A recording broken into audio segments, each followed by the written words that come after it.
Well, I'm back from vacation. Did I miss anything?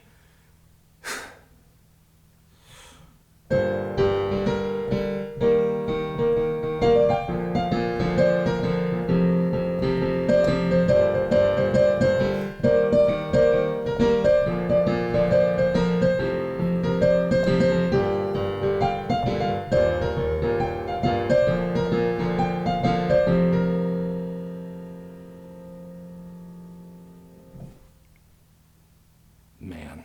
So, to recap, I went on break for a month, and boy, that was a great time to get the hell out of town, because everyone was talking about some right-wing country song, AstroTurf to the top of the charts. I figured that whole thing would blow over while I was out, and I wouldn't have to deal with anything like that by the time I got back. I was half right. I've been selling my soul, working all day. Yeah, boy. Yeah, when that first song went away, it was immediately replaced by a goddamn Viking in a t-shirt who came out of nowhere with a song even more inexplicable than the last. It was from some backwoods no-name called Oliver Anthony, or Oliver Anthony Music, I guess. A guy with almost no social media presence, and who absolutely no one had heard of before this one song went viral through the support of right-wing influencers like Matt Walsh. I'm not surprised he soared to #1. He has struck a chord. That should be a wake-up call to these out-of-touch elites in politics.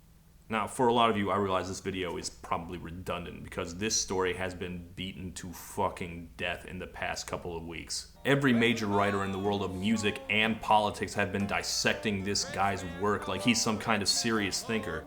Just keeping up with the news, I've had this guy's photograph burned into my fucking brain. Please, for the love of God, can we get a second photo of this guy? There we go. Actually, maybe I just don't like this guy's picture in general. But most of those stories were written very early on the assumption that this guy was some MAGA hat QAnon dickweed. A fair assumption since he's being promoted by the worst people in the world. Since then, the narrative has gotten a little more complicated. What makes us strong is our diversity, and we need to learn to harness that and appreciate it and not use it as a political tool to keep everyone separate from each other, you know?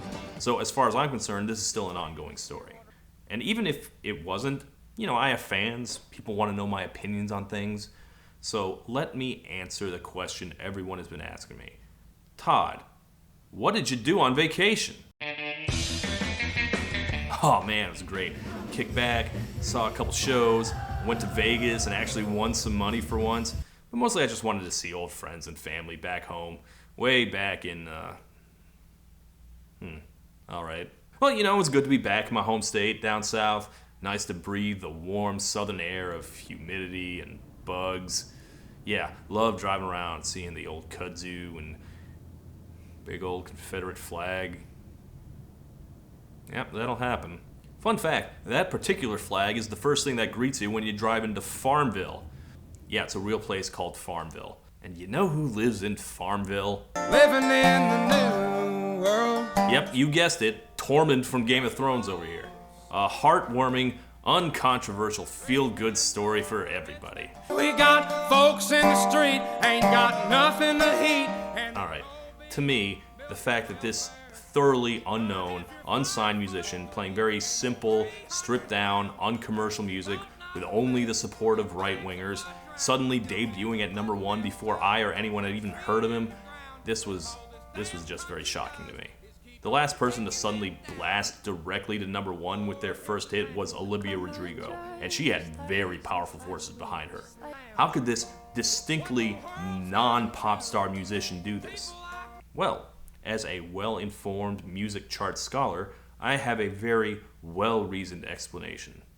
Fraud. How many faking they streams, getting they plays from machines? Fraud! It's a complete phony. Fake news. It's a conspiracy, I tell you. It goes all the way to the top.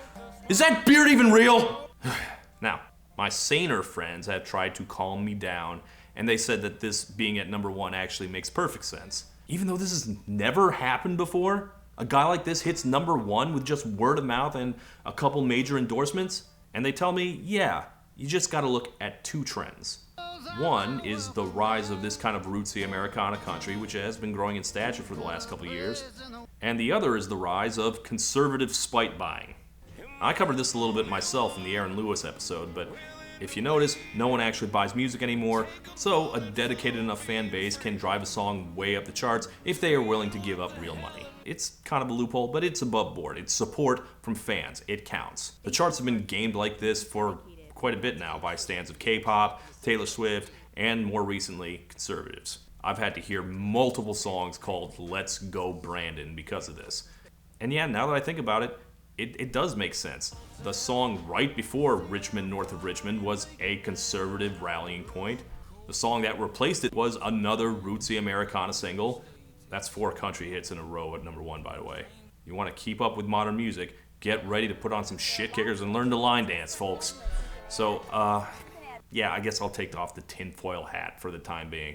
It is reasonable that those twin waves could propel a no-name to number 1. I can tell you that in Central Virginia, he was already very big.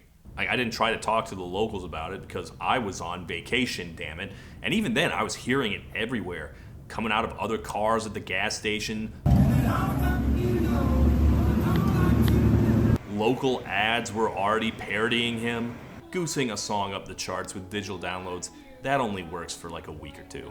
And Oliver Anthony is still holding on to the top 10 at the time of this recording, so however it got there, it's definitely resonating with a reasonably large group of people, by which I mean right-wingers. But Anthony himself does not claim to be a conservative, and he seems a little upset that his song has been co-opted by Republican politicians. It's aggravating seeing people on conservative news try to identify with me like I'm one of them. He claims to be independent, and when you actually listen to the song, I get where he's coming from because the song is almost bipartisan. Like, I assume you've already heard it, but if you haven't, here's how it goes. Well, I've been selling my soul, working all day, overtime hours for bullshit pay. See, it's just a lament for the working man. Who could argue with that? Boss makes $1, I make a tiny fraction of a dime. Sure, that's pretty universal. These rich men north of Richmond, Lord knows they all just wanna have total control. Wanna know what you think, wanna know what you do, and they don't. Hey, you hate rich people, I hate rich people. Did you watch that last season of White Lotus? Yeah, you and me are on the same page. Wish politicians would look out for minors, and not just minors on an island somewhere. What? Oh, I get it, minors, wordplay. And yeah, pedophile island, fuck every single one of those rich assholes, they can all go to hell. Epstein didn't kill himself. He probably killed himself. If he was smart, he killed himself. He was not gonna like Gen Pop. But yeah, fuck him, fuck his rich buddies, sure. 'Cause your dollar ain't shit, and it's taxed to no end. So, nothing in there that's specifically divisive yet.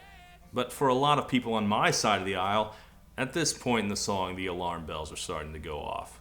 Wanna know what you think, wanna know what you do. Rich men who want to control what you think and what you do, that can mean a lot of things. Do you mean politicians? Do you mean Wall Street? Or do you mean, well, But, let's not be paranoid here. He didn't say that. We'll keep an open mind. Keep going, Mr. Anthony Music. Tell me more about the plight of the common man. Lord, we got folks in the street, ain't got nothing to eat, and the whole beast milking welfare. Well, God, if you're 5'3" and you're 300 pounds, taxes ought not to pay for your bags of fudge rounds, young man. Yes! Yeah, there it is. And the whole beast milking welfare. There it is. That's what I was waiting for. The sign that I do not have to take this seriously. Whew, that's a relief. Into the garbage this goes. Bye! Taxes ought not to pay for your bags of fudge rounds. I think that's where everyone I know checked out and wrote this guy off. In fact, most everyone I know calls it the Fudge Round song. I mean, you can get angry at welfare queens, or you can get angry at hunger and homelessness. Not both. Poor people eat junk food because it's cheap. You want food stamps to only cover healthier food. That's going to cost more of your tax money, or at the very least, not less. Like, do you think being fat makes them not poor? Do you think you get more government assistance for being fat? Do you think the government's looking at hungry homeless people and being like, sorry, we spent all our money on fudge rounds for fat people? That's not how this works. That's not how any of this works. The only way your argument makes any sense is if you think that some people shouldn't get any help. You know, those people. You know what I mean. So, that's why the song has become as divisive as it is. This is not a universal song. There's only one side of the aisle that talks about which poor people deserve help and which ones don't. Like, yes, this guy hates the elites, I hate the elites, but that doesn't necessarily mean anything. If I hate the Yankees because they suck right now, and you hate them because they don't suck enough, we're not actually on common ground. So I figured that's all we needed to know and the conversation was over. But, in the couple of weeks since this song blew up, Oliver Anthony Music has shown that he's not entirely brain poisoned, and he seems a little surprised and stung by the way this has become a culture war dividing point. But I do hate to see that song being weaponized. Like I see the right trying to characterize me as one of their own, and I see the left trying to discredit me. And there was an article just this week saying, okay, maybe the fudge rounds thing is a bad look, but otherwise he's still got something to say and we should hear him out. Should we? My first instinct is that he's lying. It's a smarter marketing decision to cast a wide net instead of pigeonholing yourself to one side of the aisle. No one wants to be Tom MacDonald for a living, including Tom MacDonald. But the guy wrote the song he wrote. Don't bullshit me about it now. But at the same time, I don't know, I go back and forth on this. As a critic, I always feel like a total weenie whenever I dismiss something purely for political reasons. I've certainly listened to and liked songs that did much worse things than be mean to fat people. It's not music's job to tell you only the things you agree with. Alright. You know what? I'm not immune to this guy's appeal. After a summer dominated by Morgan Wallen's most sell-outy tracks, a guy with a guitar and no autotune sounds pretty goddamn amazing to me. Like, look at this guy. He's real. He's authentic. He plays one of those old-timey guitars with a metal thing in the middle. He's got a farm. He filmed this video on a cell phone out in the woods. He's probably never heard of an indoor toilet, but he's got a voice full of soul. Howie, you gotta send him to the finals. Like, it's probably a put-on, but it's a put-on that works. I'm not gonna front about that. So I'm trying not to let the fudge rounds thing bother me. This is a song about the pain of being broke and being beaten down by the world. Not about fudge rounds. Trying not to let it bother me. They got the oldies, building welfare. Trying. Taxes all got to pay for your bags of fudge rounds. Yeah, I'm not getting there. It's not like one line, it's most of the second verse in a song that only has 2 verses. And it's just so ugly. Like, even if I try not to object to the politics, the fudge rounds thing is still a big giant stake in the heart of the song, because it's just bad songwriting. It's unfocused. Like, did you not notice the name of your own goddamn song? You know, Rich Men? Like, I can't stop you if you want to get all angry about welfare fatties, but the whole appeal of the song is we're broke because all the money's being sucked up by the rich people. You know, the people who control the world, not your mooch cousin you're angry at for some reason, assuming this is even based on anyone you've ever actually seen with your own eyes and not just imagined.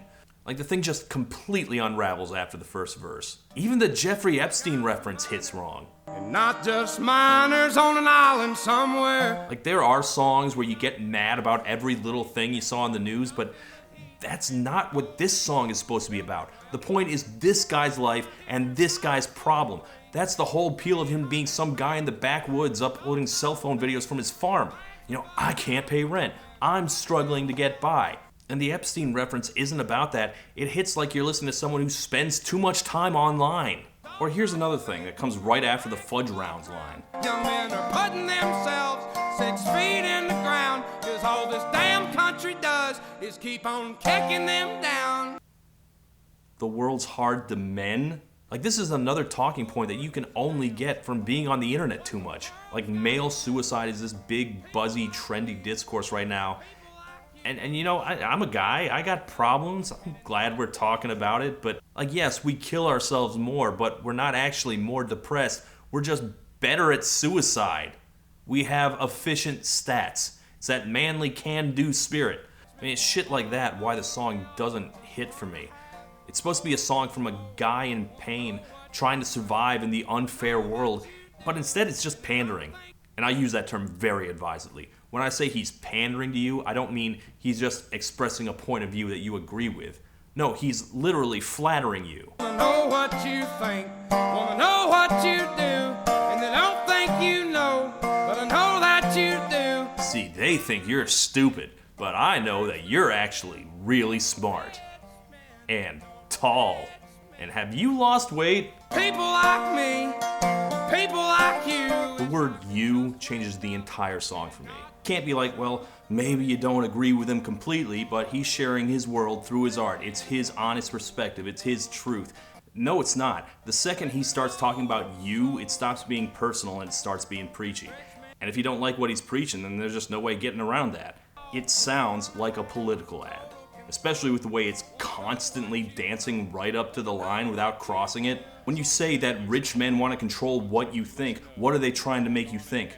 When you say the world's tough on young men, what do you mean exactly? Do you mean societal expectations make it hard to seek help? Or do you mean the feminazis are coming to cut your dick off? It sounds a lot more like the second one.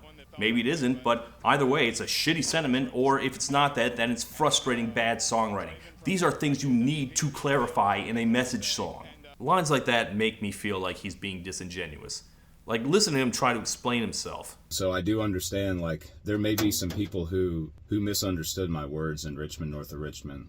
It references the inefficiencies of the government. 30 or 40% of the food bought with welfare or EBT money is in a classification of, like, snack food and soda. And that's not the fault of those people. Welfare only makes up a small percentage of our budget. You know, we can fuel a proxy war in a foreign land, but we can't take care of our own. That's all the song's trying to say. Well, if that's what you meant to say, then you sure fucked that up, huh? Because that's not what you said. Like, if I tried to say hi to someone and instead I said, your baby's ugly and I hope you die, then, you know, people are going to get angry. You can't just be like, wow, you took that wrong. At the same time, I hate calling bad faith. Like, it's a shitty way to have a conversation. What if he believes everything he says? Lord, it's a damn shame. This song, this topic has been picked to death. And the only unique insight I have is that I know his neck of the woods pretty well. Farmville, it's part of Prince Edward County, Virginia. The county's claim to fame is that they were so committed to segregation that they took it all the way to the Supreme Court. It was one of the 5 cases that collectively became Brown v. Board of Education. And when the county lost and they were told to integrate, they literally shut down the entire public school system instead so that they wouldn't have to. And they kept that up for 5 years. And this ugly history is just part of the state curriculum now. I taught all of this in history class to 5th graders, 2 hours southwest of Richmond, where most of my friends still live. Incidentally, one of the schools I taught at had a poster about the ABCs of good behavior on the wall. I forget what A and B were, but C was conformity. That entire area is run by the evangelical Falwell dynasty. I didn't live in Farmville specifically, but I lived close enough to vote in the same elections, and that area has consistently sent deranged freaks to Washington. Their current rep is a January 6th conspiracy guy. Where I'm going with this is that I don't think Oliver Anthony is lying exactly about being a centrist or being nonpartisan. You come from a place like that, and you're sane enough to not think the gays are coming to drink your blood, then yeah, it's pretty easy to imagine yourself an independent free thinker who's above politics. I mean, it's easy when you don't know what your politics actually are. With an whole soul. Assuming this guy's legit and not a fictional character like Larry the Cable Guy or something, then he strikes me as a guy who is not the worst human being who ever lived, but is dumb. Very dumb. And God, there's just nothing in the world more annoying to be around than a dumb guy who thinks he's got the world figured out. I mean, it definitely doesn't help that he's screaming the entire time. I can feel him spraying spit on me. It's a damn shame what the world's gotten to. I'm an independent free thinker. I cured my asthma with brain pills because Joe Rogan told me about it. The rich men north of Richmond don't want you to know about that. That's all that guy sounds to me like. And that could be completely wrong. One of the things Mr. Anthony Music says is that it's stupid to try and map a guy's entire soul and way of thinking from one 3-minute song. And that's absolutely true. Maybe I pegged him wrong. Maybe he'll continue to surprise me. My suspicion, though, is that we'll never know. He's had his taste of the culture war, and he doesn't seem to like it. I think he wants to stay mask on from here on out. Which, I mean, fair enough. I wouldn't want to be a part of it either. I hate that I'm talking about this right now. So I'm not claiming to know who this guy is deep down, but for the 3 minutes he's playing this song, he doesn't sound like a guy I'd want to listen to or be around. And the fact that it's something I almost agree with makes it swerves into nastiness just that much more jarring and unpleasant. If he'd kept the conversation about how hard it is to stretch $1, how no one's helping the little guy, this could be a good song. As it is, it's just another artifact of the culture war that I'm tired of and I'm embarrassed for participating in. Dollar ain't shit, and it's taxed to no end, cause the Richmond, north of Richmond. God, what a miserable summer music season this was. Man, remember Hot Girl Summer? Sure didn't have one of those this year. Can we bring that back? God.